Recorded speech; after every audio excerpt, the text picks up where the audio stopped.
Bonjour à toutes et à tous, je suis très heureuse de vous retrouver pour la lecture de la pleine lune du 5 novembre 2025. Cette pleine lune aura lieu dans le signe du Taureau, sur le degré 13 du signe du Taureau pour la lune, et le soleil lui sera opposé sur le degré 13 du signe du Scorpion. Cette pleine lune, pardon, fait suite à la nouvelle lune du 21 octobre qui a eu lieu sur les derniers degrés du signe de la Balance. Et donc cette nouvelle lune du 21 octobre nous parlait et nous parle encore bien, de notre besoin d'équilibre, d'harmonie intérieure dans la relation à nous-mêmes, mais aussi dans la relation aux autres, à l'autre. Voilà. Et donc, cette pleine lune vient faire un bilan. Et alors, où en sommes-nous de cette proposition de la nouvelle lune du 21 octobre? Alors, le bilan, il est simple. Le soleil est dans le signe du Scorpion. Le signe du Scorpion est un signe de transformation. Et donc, le soleil vient mettre en lumière, dans le signe du Taureau, nos besoins de sécurité dans les domaines affectifs, dans les domaines matériels, dans les domaines financiers. Et ce soleil vient pointer du doigt sur nos dépendances, sur nos attachements. Alors c'est sûr que c'est assez inconfortable, d'autant plus que cette pleine lune est forte, je vais vous le dire à plusieurs titres, car déjà, une des planètes maîtresses du signe du Scorpion, c'est la planète Pluton. Et la planète Pluton est très puissante dans cette pleine lune, comme elle est puissante dans toutes les lunaisons précédentes. Pluton est dans le signe du Verseau, un signe éminemment collectif, et Pluton impose des transformations de qui nous sommes. Il vient nous interpeller, en fait, t'es qui? Dans tes profondeurs, t'es qui? Et c'est ça que je viens chercher. C'est qui tu es dans tes profondeurs. Pas qui vous êtes tous ensemble les mêmes. Non, c'est qui tu es dans tes profondeurs. Et qu'est-ce que tu as à offrir au collectif? Et cette planète Pluton, qui est une des planètes maîtresses du signe du Scorpion où se trouve le Soleil, eh bien, elle est au carré de la planète Vénus, en analogie avec la 11e lettre de l'alphabet hébraïque, la lettre Kaf. Elle est au carré. Pluton est au carré avec Vénus, et Vénus est la planète maîtresse du signe du Taureau. Ça veut dire quoi? Eh bien, ça veut dire que la planète maîtresse du signe du Taureau, Vénus, nous parle de notre façon de nous mettre en relation avec nous-mêmes. Et Vénus cherche le plaisir, l'équilibre, l'harmonie. Elle cherche à rayonner à l'intérieur d'elle-même ce plaisir, cet équilibre, cette harmonie, quoi qu'il arrive. C'est compliqué, c'est un challenge. Et donc pour cela, eh bien, cette pleine lune nous dit, oui, si tu veux, à travers tous ces changements qui sont en cours, garder ou vivre l'harmonie, la paix, l'équilibre à l'intérieur de toi, il va falloir que tu mettes en lumière les dépendances avec lesquelles tu fonctionnes et qui, dans le monde actuel, créent beaucoup de tensions et amènent des déséquilibres, amènent de la pression à l'intérieur de toi. Et ça n'est pas ce que tu recherches, ça n'est pas l'idéal, ça n'est pas ce que la vie nous propose. Voilà le challenge de cette pleine lune. Alors ça, c'est un premier point. La planète Vénus, ce qui est intéressant, c'est que la planète Vénus, euh, elle a pris la place de la nouvelle lune. Rappelez-vous, la nouvelle lune était dans le signe de la Balance, sur le 28e degré du signe de la Balance. C'est vrai que je n'ai pas fait la vidéo. Elle était sur le 28e degré du signe de la Balance. Excusez-moi. Et elle prend la place, la Vénus prend la place de la nouvelle lune. Donc c'est hyper important le bilan qu'on nous demande à l'occasion de cette pleine lune. Alors, déjà on savait que ça concernait Vénus, que cette lunaison concernait Vénus, mais là c'est vraiment pointé sur notre Vénus nationale, c'est-à-dire vraiment cette planète de la relation, de l'affectif, mais surtout de notre qualité relationnelle vis-à-vis de nous-mêmes, vis-à-vis des autres, vis-à-vis de nos biens matériels, vis-à-vis de notre amour pour l'argent, nos besoins de possession XXL. Voilà, donc on vient vraiment nous pointer du doigt, et on vient d'autant plus nous pointer du doigt que la planète Vénus est euh, au, au- en carré avec Pluton et au carré avec la planète Jupiter qui est dans le signe du Cancer. Donc Vénus se retrouve exactement dans la même situation que la nouvelle lune du 21 octobre. Ça veut dire quoi? Ça veut dire que si on veut garder notre équilibre, si on veut garder ou si on veut retrouver un équilibre, une paix à l'intérieur de nous et le rayonner à l'extérieur, il est absolument nécessaire que nous nous détachions de certaines dépendances dans la matière.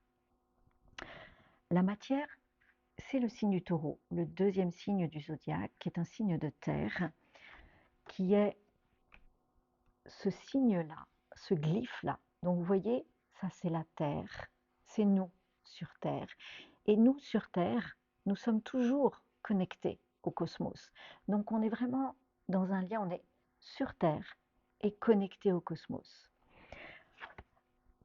Le signe du Taureau est en analogie avec la 6e lettre de l'alphabet hébraïque, la lettre Vav. Et la lettre Vav nous dit exactement la même chose. Le cosmos, il est là, et nous, nous sommes là.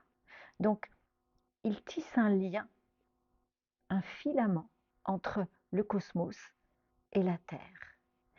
Et bien évidemment, lorsque nous arrivons sur Terre, nous nous ancrons sur Terre, nous essayons de nous ancrer sur Terre. Et comme c'est un milieu que nous ne connaissons pas, eh bien, nous cherchons à nous sécuriser. Sauf que, à force de nous sécuriser uniquement sur Terre et d'accumuler des biens, d'accumuler des personnes, d'accumuler de l'argent, on oublie que on est aussi relié au cosmos. Et donc, on oublie ce lien subtil, vertical. Que l'on parle du signe du Taureau ou que l'on parle de la lettre Vav, 6e lettre de l'alphabet hébraïque, on nous dit la même chose. Nous sommes des êtres de lien, autant sur le plan de la verticalité entre terre et ciel, que sur le plan de l'horizontalité entre nous, entre humains, entre formes humaines. Alors, quel lien entretenons-nous sur le plan de la verticalité et sur le plan de l'horizontalité?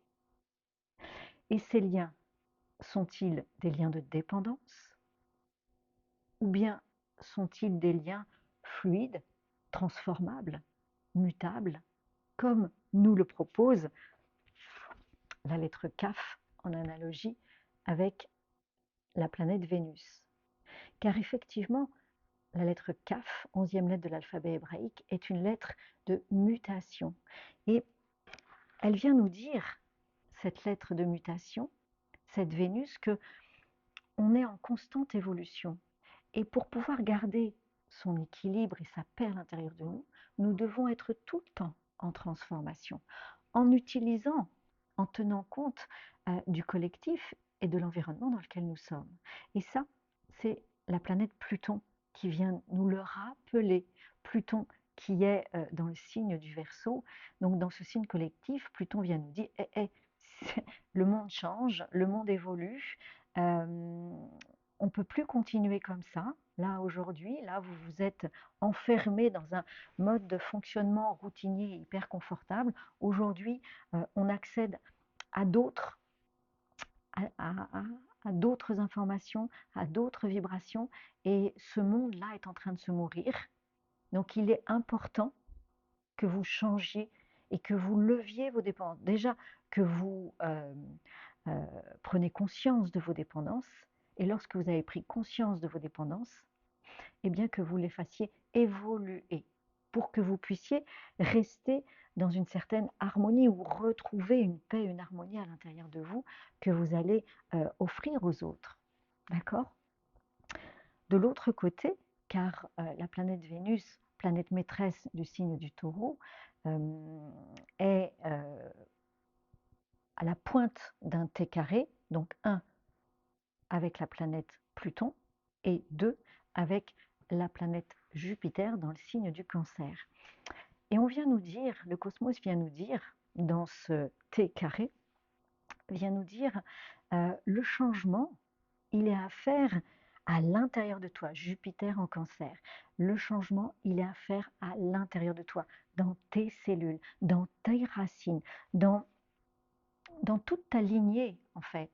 Tout ça, c'est vrai que de mère en fille, de fille en grand-mère et ainsi de suite, on a fonctionné avec des habitudes, avec une éducation.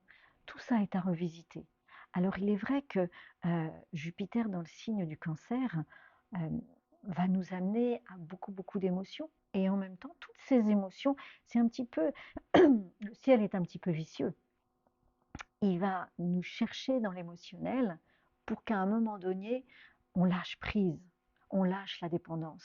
Et que pour rester dans un certain équilibre, on accepte la transformation. Donc, c'est vrai que cette pleine lune, elle vient vraiment nous chercher au fond de nos cellules, ce qu'exprime Jupiter dans le signe du Cancer. Elle vient vraiment nous chercher au fond de nos cellules pour que nous pousser à bout, pour que nous puissions comprendre l'importance de cette évolution, de cette mutation, de cette transformation à l'intérieur de nous, de cette transformation vis-à-vis de nos dépendances, de nos attachements à des personnes, à des biens matériels que nous accumulons peut-être en croyant que c'est utile et en croyant que ça nous met en sécurité, ou à des comptes en banque ou de l'argent que l'on gagne, on gagne, et que finalement on croit que pour nous c'est ça être arrivé, alors que probablement les transformations de l'humanité actuelle nous amènent vers un autre regard sur la vie, vers une autre façon de nous mettre en lien avec la vie. Voilà. Et ce qui est intéressant aussi dans ce T carré, qui met en lien Pluton, Vénus, Jupiter, dans un T carré, on a de ce fait Pluton et Jupiter qui sont en opposition. Pluton dans le signe du Verseau, Jupiter dans le signe du Cancer. Et cet axe, cette opposition Pluton-Jupiter, eh bien, elle tire la ficelle, elle tend la ficelle d'un magnifique cerf-volant afin de lancer Pluton, la transformation, de permettre cette transformation à l'intérieur de nous. Et cette transformation, eh bien, elle ne sera possible, ou elle se fera en fonction de ce que notre Vénus, notre CAF, l'être de mutation, aura été capable de faire évoluer, de transformer dans nos cellules, dans notre histoire, dans nos liens familiaux, dans notre pays, dans notre commune, dans notre pays, dans l'humanité, parce que le cancer, c'est le clan, c'est l'humanité, c'est le peuple, d'accord? Donc, ce qui est important de comprendre, c'est qu'on a effectivement l'impression que les grands changements, dans les grands changements collectifs, on ne peut pas faire grand-chose, nous, à notre petite place. Et bien là, cette pleine lune vient nous dire le contraire. Cette pleine lune vient vraiment nous dire Tu as ta place, tu as ton importance dans l'évolution, dans la transformation de l'humanité actuelle. Voilà, eh bien écoutez, c'est déjà pas mal et je vous souhaite une belle pleine lune. Euh, j'ai envie de vous dire toujours les mêmes conseils. Prenez du temps avec vous, retirez-vous, euh, arrêtez de regarder tout le temps les médias, prenez du temps avec vous. Et je vous rappelle, la lune est dans le signe du taureau. Le taureau, je vous ai dit, il était connecté terre, ciel, ciel, terre. Donc allez vous connecter avec la nature, allez vous connecter avec le cosmos pour vraiment vous nourrir de bonnes ondes plutôt que de vous nourrir des ondes des médias, des réseaux sociaux et autres. Euh, voilà, c'est le conseil que je peux vous donner. Je vous souhaite une très belle pleine lune et je vous retrouverai pour la prochaine nouvelle lune. À bientôt.